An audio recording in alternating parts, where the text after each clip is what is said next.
Greetings, family. Sister Shanice in the house. How you doing? I hope you're feeling absolutely blacktastic and that you've been having a magnificent day. I just want all my family, all of my subscribers to just keep rising, keep rising. I don't want this to be a day when you're surviving. I want this to be a day when you are thriving. And for those of you who are working towards success, I certainly hope that you are accomplishing success one day at a time, because as we know, success doesn't come overnight.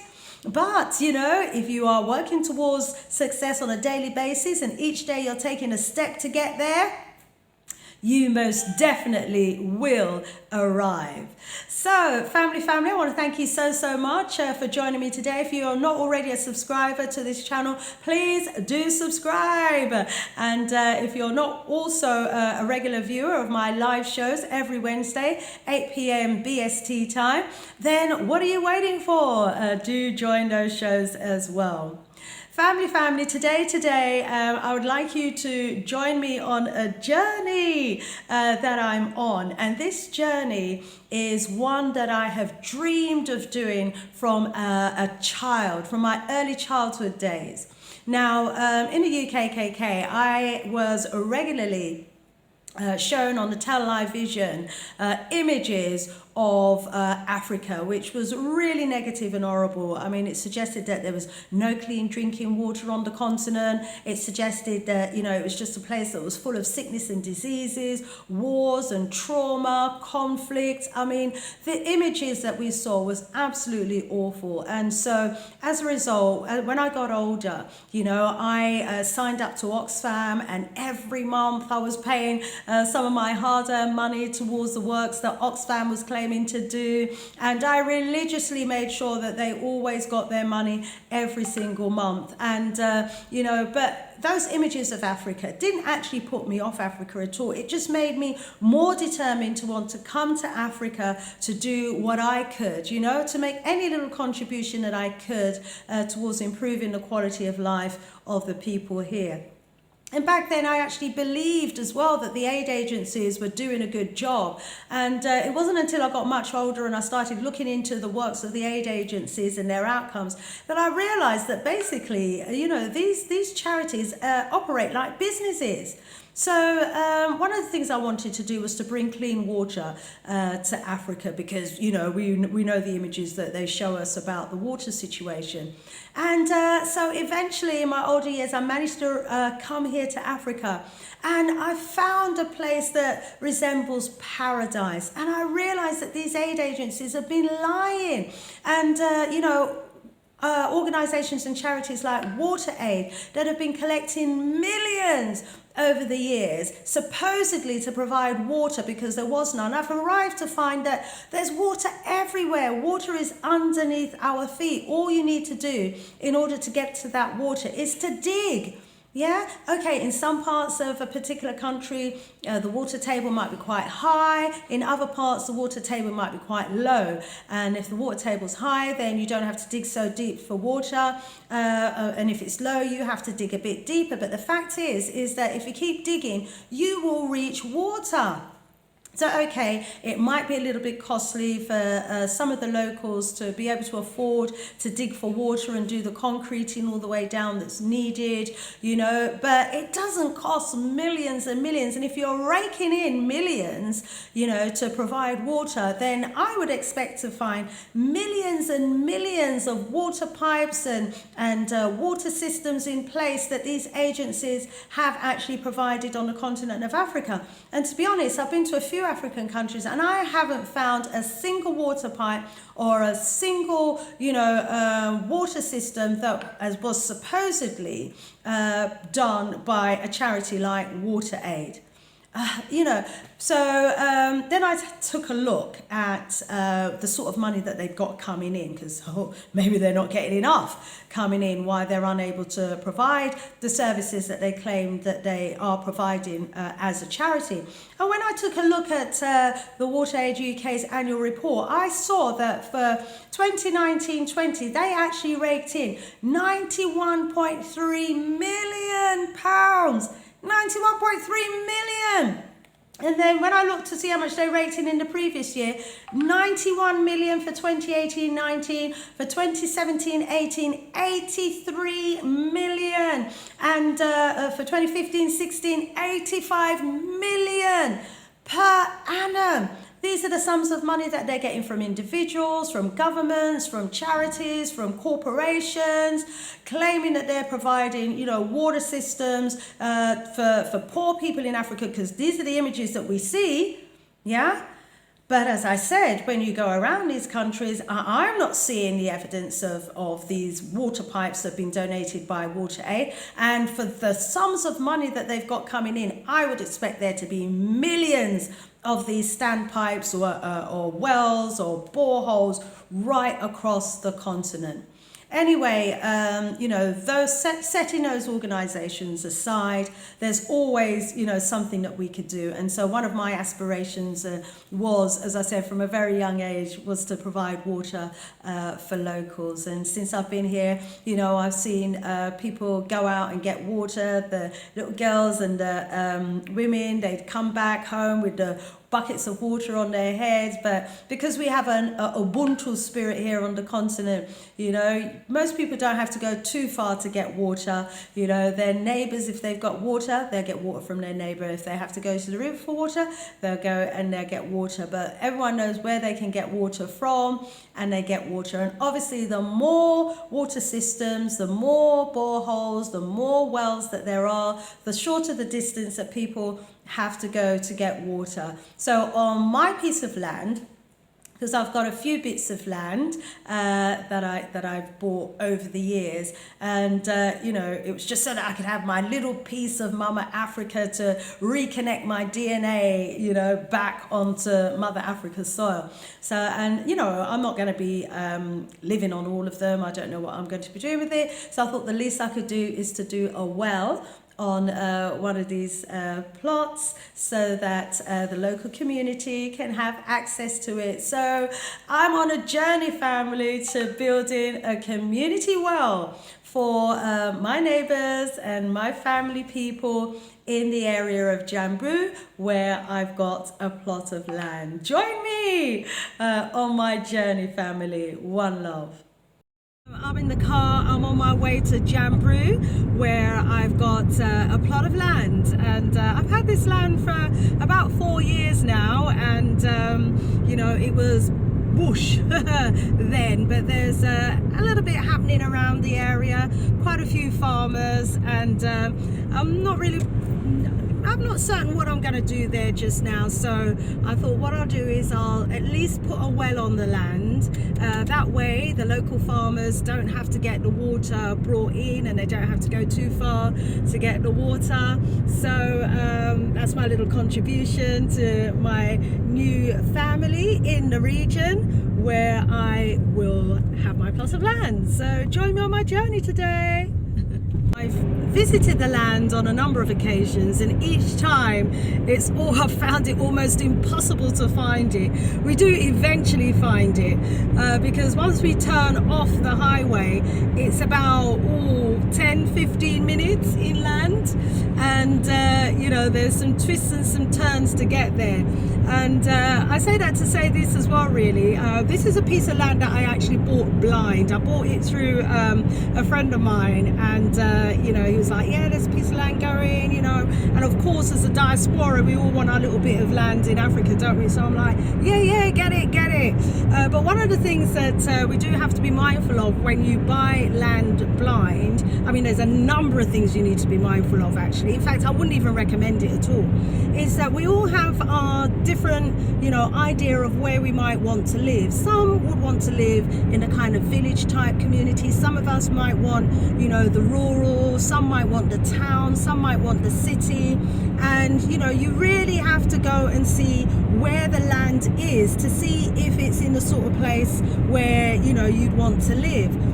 There are major highways here in the Gambia, and some of us would just want to live, just a little way off the highway, and some do want to go into the thick, way behind the highway. So there's all of those sort of factors that need to be considered. But this particular plot that I've got is actually in the thick of it, hence the challenges that I've had every time trying to find it. But I think I'm getting a bit used to where it is now. And there have been a number of changes in the area as well over the last 4 years, I must say. So it's gone from being total bush, and then when I get into it, just farming, to signs of development that's now happening in that area. So that is really good. So come and take a look to see where the land is located before you actually buy, just to make sure that it's where you would ideally want to be residing. So in the area where I am at the moment, as I said, it's a bit of a farming community, so gonna do a well in that area there. Still sorting out the paperwork 4 years later, and that's because it has been quite an experience and a journey and a half. And I think someone who's had like 4 years of experience sorting out paperwork and everything that could go wrong going wrong, it's a show in itself, really, to talk about the pitfalls, what to look out for when you're buying land, what some of the challenges could be, what to avoid, because 4 years into it, there are certain important questions and certain important documents that you need to look at and have sight of before you part with any money. And not everybody's going to tell you about that, and not everybody knows either. Quite often you find out things the hard way, but once someone has learned from that experience and they share it, then the idea is that it will prevent you or someone else from going down that same wrong road. So 4 years on, not through lack of trying on my part or on the part of the person who I bought the land through. So I've got no complaints with them, because they have been doing their level best to try and work with me on this. 4 years later, though, we're still on that journey. But I think, as I was saying, we've learned all there is to learn, that all could go wrong, hopefully. But the good thing with this particular piece of land is that the ownership deeds, we bought it off of the correct owner. We bought it off of the person who actually owns the land. So at least that is, the key thing with this. The major challenge is if you buy a piece of land that you think is owned by owner A, but is in fact owned by owner B, and you're halfway down the road before realizing that you've been sold a piece of land that the person doesn't even, from a seller who isn't actually legitimately the person who owns it and should be selling it. So those are all some of the circumstances that you could encounter, but that's not the situation here. So anyway, join me on my journey to my land in Jambroo, and let's see if the well can be done before I leave the Gambia, and if so, you will have the opportunity to see it in progress. Rise up, family. Okay, family, I have managed to find my plot. Here it is in Jambroo, and as you can see from the land, it's being used for peanut farming at the moment, because I don't use it, so it's absolutely fine for the locals to use it as they do. And so sometimes I come here and the whole area is just bare bush. There's so much bush, I can't even find this low wall here for that demarcates my land. And the reason why the wall is so low is because when we started doing the wall about 3 years ago, it was at that point that we realized that the documentation needed to be in order. And so we thought, okay, let's sort the documents out, and then continue. We are still trying to sort the documents out. It's been like snakes and ladders. We think we got to the end, and then we find a problem, and we've got to go all the way back to the beginning again. We always get to the end, and then the paperwork's got lost, so it all had to be done all over again. Started again, almost got to the end, and we found an error in the documentation again. That had meant that it had to be done all over again. So I could go into the details of what went wrong. I think it's important learning for everybody and anybody that wants to buy land in the Gambia, because I was saying, after so many trials and errors, you know, you do get to know what can go wrong. So anyway, this bit of land here and this low wall has my contact details on it, and so that's how I'm able to identify it every time that I come back, whether it's full of bush or whether it's looking like there's farming going on, you know, because you can easily lose your land if you've like bought it in bush somewhere. You know, one bit of bush looks the same as another, and even though you might have your landmarks, by the time you come back, the landmark has changed. Like, I came here a few months ago, and that structure there wasn't there, and I've come back, and now there's this house looking structure on the other side of my land. So you can't even really use landmarks, because the landmark changes so quickly. Well, you know, it remained the same for about 3 of those 4 years. It was just bush, but now I can see a lot of development starting to happen in the area, which is a really good thing. Okay, so yeah, this is it. Just waiting for my neighbor to join me. He's the one that's going to be organizing to get a well done here. And then, you know, the locals who are doing the building, the locals who are doing the farming, they'll be able to use the well and the water from it free of charge, and it'll save them having to get the trucks and the lorries to drive in with the water. So, you know, it's a little something. My good little deed. Gosh, family, you know, I haven't even paid them yet, and they've started digging the well. Look at this. This is my neighbor. Greetings, how you doing? Oh, what a surprise. I'm over there talking away. I didn't even realize that you'd started the well. Oh, that's beautiful. Look. Oh, look at that. So you've started digging.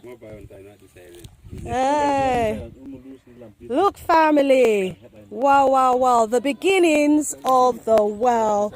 And there's my marking in the corner there with my contact number on it, so I can identify this place.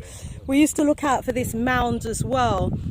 This was a load of sand that was put here when we were doing the wall. Look at that, the men have started digging the well. Well done. Yes. Jaramo.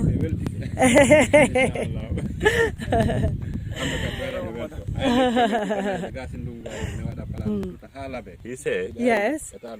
He said he appreciates the word and my brother said to him, and he going to show you again. In fact, he appreciates that. He happy for his heart. When is they ready here? Yes. They do some plants here. Oh, yes. Like mangoes, yes. orange. Yes. They can do for you here. Oh, thank you so much. They show you by God power. They appreciate and they welcome you for his area. Thank you so much. Thank you. Okay, I'm just revisiting the land to see the progress that's been made doing the well for the locals. And well, look, I have something that looks like a well. It's about 8-10 days later, and check out how far they've gone. Oh my days. I don't know how many meters that is, but it really looks deep, and they haven't hit water as yet, but lots of work going on and lots of sand that has come out. I wonder if that could be used for building. So my friend here has just estimated that they've gone about 6 meters deep so far. I have 6 meter, maybe get order 5 meter again. Another 5 meters before we hit water. You see water. Ah, before we see water. Yeah. Wow. This is 6 meter. 6 meters, yeah. After I put it 25 meter again. Yes. After 5 meter, I get it to the water. Okay. Yes. Wonderful, wonderful. And family, thank you so much for joining me on my journey. Oh my days, you know, as I said, it's one of my lifelong ambitions to be able to do something like this, and you are seeing it in the making. Thank you so much for watching. If you're not already a subscriber, please do subscribe and hit the notification button so that you know when my big debate shows are happening on a Wednesday and when I upload other videos like this one. Stay strong, stay powerful, more Vadum family, peace and love. Sister Shanice, out of here for now.